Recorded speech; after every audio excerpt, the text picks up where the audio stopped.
I wouldn't have thought I'd ever say that, but today's graphics card is good and bad at the same time. What exactly I mean by that you'll find out in this video. Anyway, today I'll be taking a look at the Radeon RX 5500 XT, which AMD launched back in December 2019. To be exact, I got myself the Challenger D 4G OC variant by ASRock, which happens to be one of the cheapest models out there right now.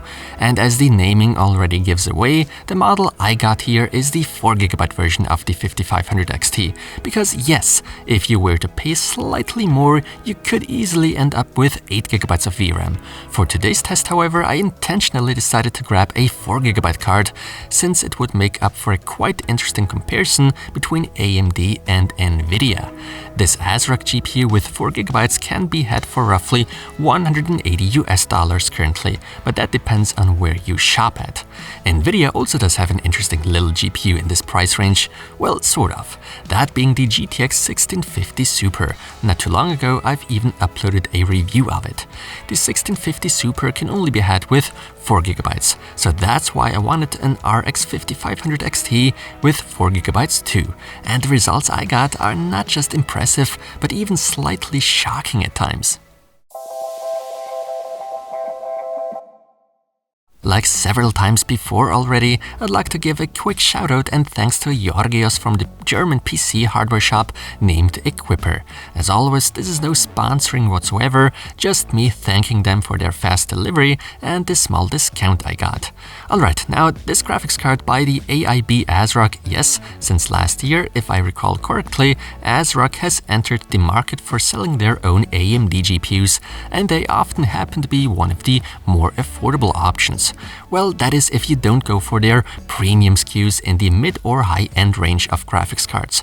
But I digress, the design does certainly look interesting, to put it that way. For my taste, not too bad actually, but it sure looks a bit like a card that came back from the year 2014. That's probably because of those yellow-white color accents that don't necessarily go all too well with other PC components in the year 2020. Besides that, it's one of those cards that have been artificially extended to achieve better cooling performance, so to speak, because as you may can see, the PCB is shorter than the actual card.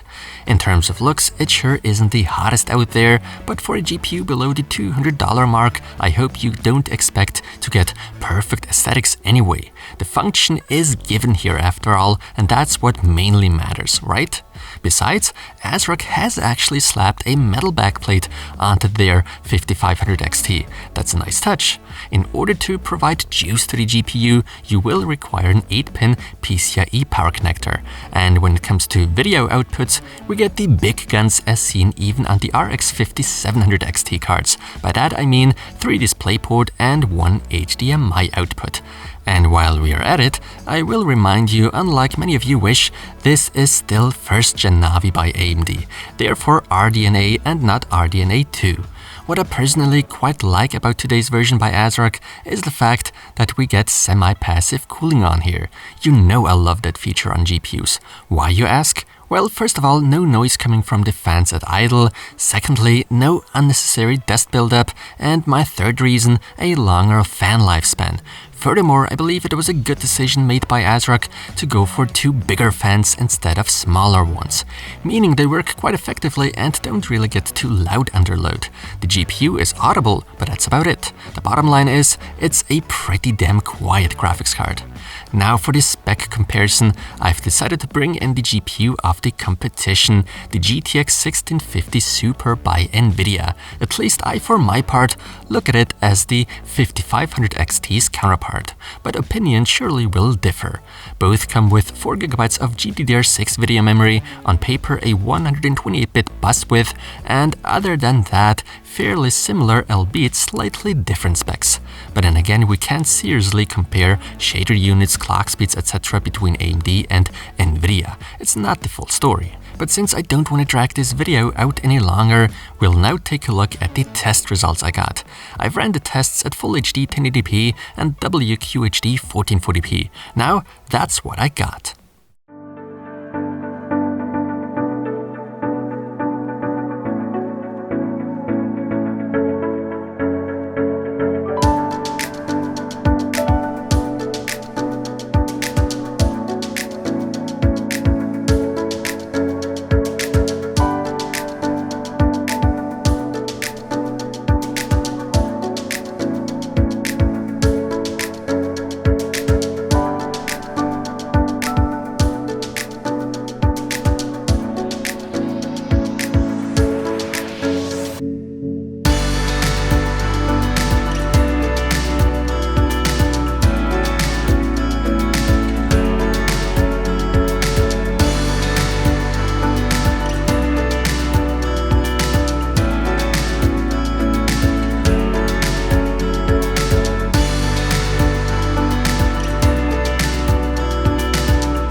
my, now that was a bit of a roller coaster of results. One moment AMD shines brightly with their 5500 XT, the other moment they drop behind by a lot as opposed to Nvidia's GTX 1650 Super. Either way, you now see what I meant in the beginning of the video. More or less, these two graphics cards make up for a great comparison.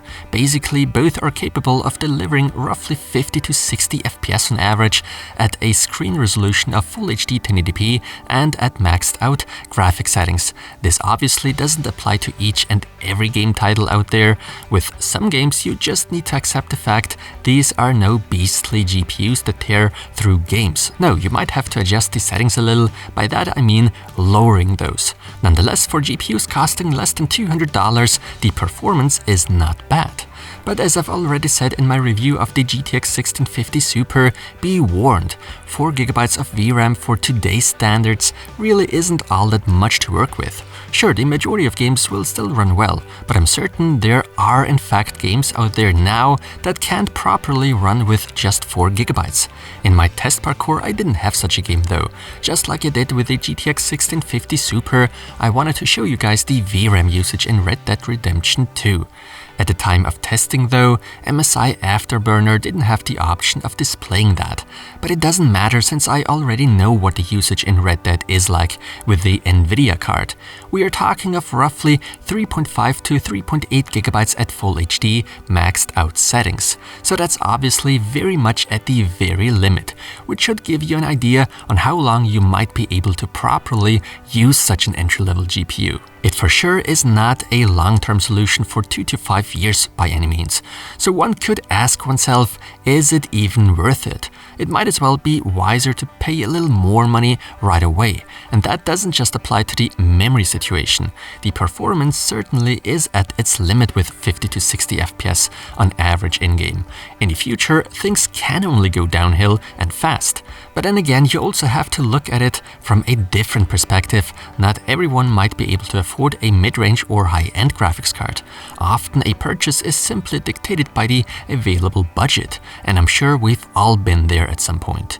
I find it a bummer though that the RX 5500 XT in certain games, as opposed to the 1650 Super by Nvidia, does drop behind by a lot. And that's despite Team Red scoring big time from time to time. A good example for that is Red Dead Redemption 2. For WQHD 1440p gaming though, such entry-level GPUs aren't the wisest choice one can make. Well, except if you don't mind turning some of those graphics details down, then I'm sure you will get decent frame rates too. Hey, maybe paying the premium and getting the 8GB version of this GPU might help a little. However, I doubt it would make much of a difference in terms of frame rates.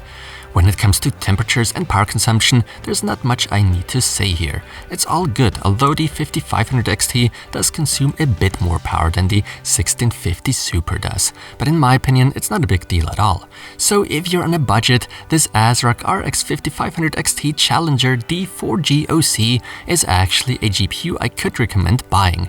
While it certainly isn't perfect, I'm still giving it my gold award. And as always, thanks so much for watching.